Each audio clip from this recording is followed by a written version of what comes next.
Well, major news in the state's distribution and logistics sector as the ports of Indiana making an announcement that Metro Ports, one of the best known and oldest port operators in the United States, will become the new bulk terminal operator at the Port of Indiana Burns Harbor. That effective July 1. And for more on the deal and the potential impact for Indiana, I'm pleased to be joined as always by Rich Cooper, the CEO of the Ports of Indiana, and also Mike Giove, who is the Chief Operating Officer at Nautilus International Holdings Corporation, the holding company for Metro Ports. And gentlemen, welcome as always to Studio I. Thanks very much, Gary. Cut right to the chase here, Rich. What's the importance in your view? You're going to have a new operator, bulk operator at the Port of Indiana Burns Harbor. Why is this an important deal in your view? It's extremely important to us, Gary. You know, our business is made up of break bulk cargoes such as steel, project cargoes, and the things that Burns Harbor has always been noted for and really good at. Northwest Indiana, as you know, is a mecca of steel production, and the steel part of our business has always been exceptional. We've always wanted to improve our bulk business, and I mean improve it in a very big way. It's been good, but in our opinion, there's been room for so much more potential, and we met the folks at Metro Ports, as you just mentioned, the oldest stevedore company in the United States. And it just wasn't how long they've been in business, but after we had an opportunity to meet their senior management team and they brought people to our ports, we thought, wow, these guys, their core competency and their core line of business is bulk stevedoring, and that's exactly what we need. Yeah. Mike, give us a thumbnail view of the company. Again, a lot of history there dating back, I think, to the gold rush days. That's correct. Right? And this will be your first operation, not on the coast or the Gulf Coast in the Great Lakes. This will be our first operation, Great Lakes operation. We've always been East Coast, West Coast, and Gulf Coast. We are a 165-year-old company. We've been a terminal operator, a stevedore. We've handled third-party logistics, warehousing, and such. But this is something that has been on our radar for quite a while. We were waiting for the right opportunity to present itself, and we're very happy to be part of this right now. What is attractive to you, to the company, in terms of establishing this operation, first operation in the Great Lakes at an Indiana port? We look at the number of terminals that we currently have, and we basically have 27 operations right now. We look at the terminals that we have, the customers that we have in those terminals. We've already started talking to a lot of those customers, and many of them have already expressed an interest in wanting to take a look at this facility here. We had one come in last week, we have another one coming in this week, and this is just the beginning. Yeah.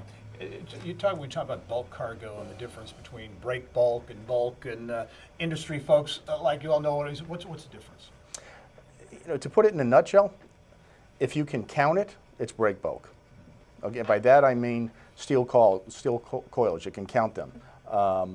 Wind energy products, you can count them. When you're looking at bulk, coal, petcoke, sulfur, grain, fertilizer, basically it goes directly up through a conveyor directly into a hatch. Yeah, and this, Rich, as we were talking off camera, you feel enables the Port of Indiana Burns Harbor to really ramp up that bulk cargo. I do, Gary. And you know, when you look at the businesses in our port, and those businesses around our port, those companies have made, those steel companies, steel processors, machinery, agriculture, energy sector, they've all made huge investments. All those companies use a tremendous amount of bulk raw materials to produce their end product.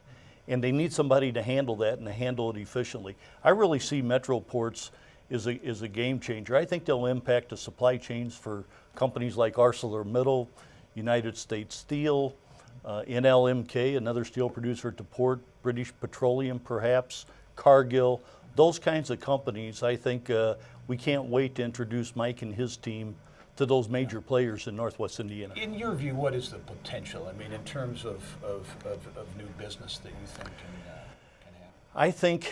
I think in the next 5 years, this company has the potential to double our bulk business at that port, to double it.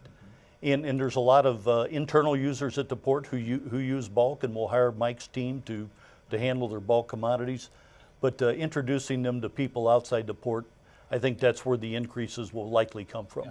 Mike, how will this work operationally? You can bring management folks in, work with the existing workforce there? We're going to be working with the existing labor group that we have over there. From our management side, we're going to have a number of people there initially, and then it'll be down to really about 2 or 3 people, and then really that's it.